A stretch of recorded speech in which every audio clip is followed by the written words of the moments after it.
Merhabalar, Elif'in mutfağına hoş geldiniz. Bugün sizlere kışlık kahvaltılık sos tarifimi paylaşmak istiyorum. Sadece kahvaltılık sos değil, kızartmalarınızın üzerine de kullanabileceğiniz harika bir sos. Mutlaka denemenizi tavsiye ediyorum. Yeni tariflerimden haberdar olabilmek için kanalıma abone olup zile basarak bildirimleri açmayı unutmayınız.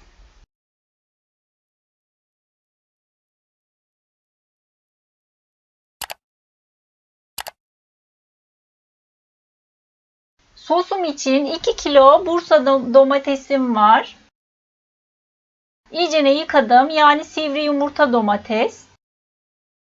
Kök kısmını alıyorum. Kabuğuyla birlikte robotun içerisine rastgele doğruyorum.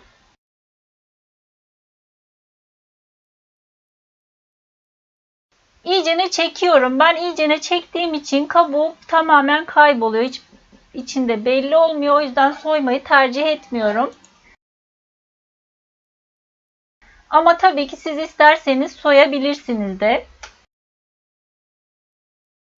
Daha sonra tenceremin içerisine yarım çay bardağı elma sirkesi, yarım su bardağı zeytinyağı veya sıvı yağını aldım. Bakın kaynama noktasına geldi. Çekmiş olduğum domatesleri üzerine ilave ediyorum.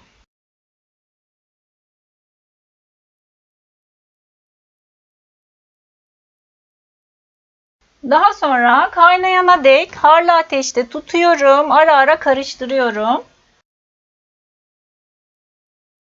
Kaynamaya başladıktan sonra orta ateşte 20 dakika domatesimi pişiriyorum. Domatesim pişerken o sırada biberlerimi hazırlayacağım.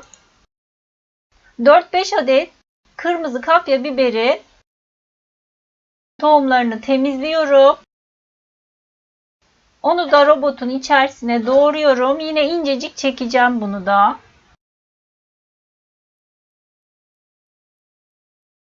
Bir kabın içerisine aldım. 250 gram kıl biberimi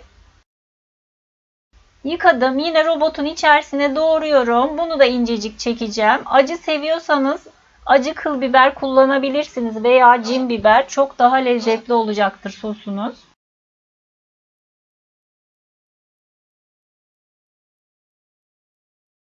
20 dakikadır pişen domatesin içerisine çekmiş olduğum kıl biberimi, kırmızı kapya biberi ekliyorum.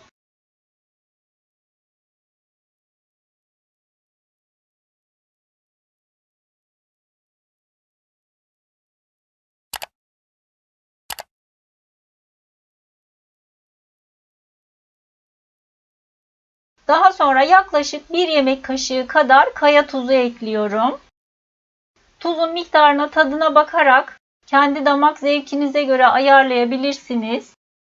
Karıştırıyorum.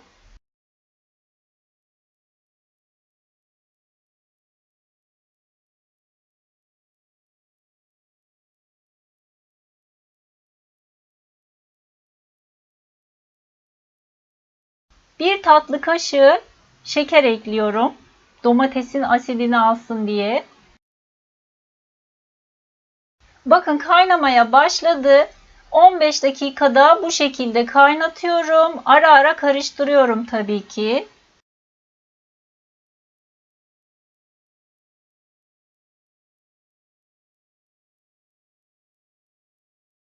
Yine orta ateşte pişiriyorum.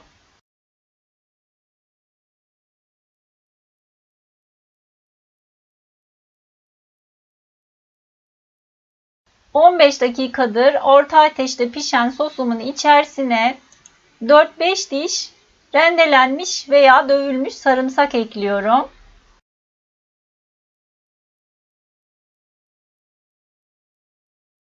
Yarım demet ince kıyılmış maydanoz ekliyorum.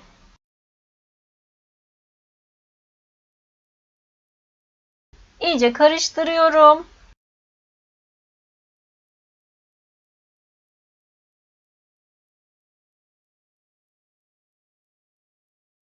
5 dakikada bu şekilde pişiriyorum sosumu. Siz koyuluğunu nasıl istiyorsanız daha koyu veya daha sulu olmasını isteyebilirsiniz. Pişirme süresini buna göre ayarlayabilirsiniz. Ben bu şekilde pişirdim.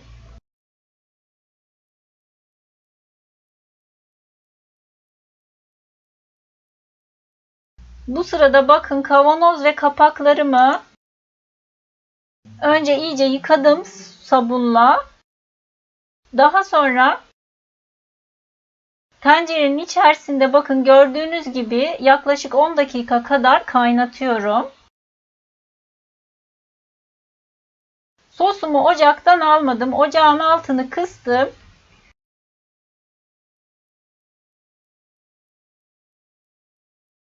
Kaynama noktasında olması gerekli. Sıcak sıcak dolduracağım kavanozlara.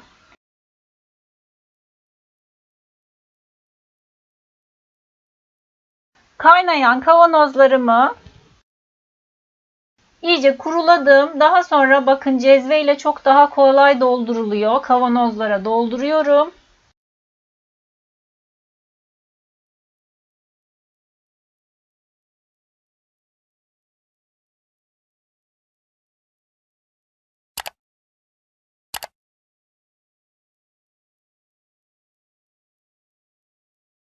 Bir parmak kadar boşluk kalana dek dolduruyorum bakın. Peçeteyle kenarlarını siliyorum. Sıcak olduğu için bir bezle tutuyorum. Kapağını sıkıca kapatıyorum. İyice sıkıca kapattığınızdan emin olmalısınız. Daha sonra bir masa örtüsünü açtım. Müsait bir yere üzerine kavanozlarımı ters çeviriyorum. Daha sonra örtüyü üzerine kapatıyorum. Bu şekilde bir gün bekletiyorum kavanozlarımı. Bir gün hiç ellemeden bekletiyorum bu şekilde. Ertesi günü bakın. Hiç akıntı, sızıntı yoksa konserveleriniz olmuş demektir. İyice vakumlanmış demektir. Eğer akıntı varsa onu hemen direkt buzdolabına kaldırıp hemen tüketebilirsiniz. Eğer akıntı yoksa karanlık ve serin bir yerde uzun süre saklayabilirsiniz veya buzdolabında. Sizin tercihiniz artık. Evet, sosum artık servis için hazır. Sizlere de denemenizi tavsiye ediyorum. Beğeni ve yorumlarınızı bekliyorum. Videomu izlediğiniz için teşekkürler.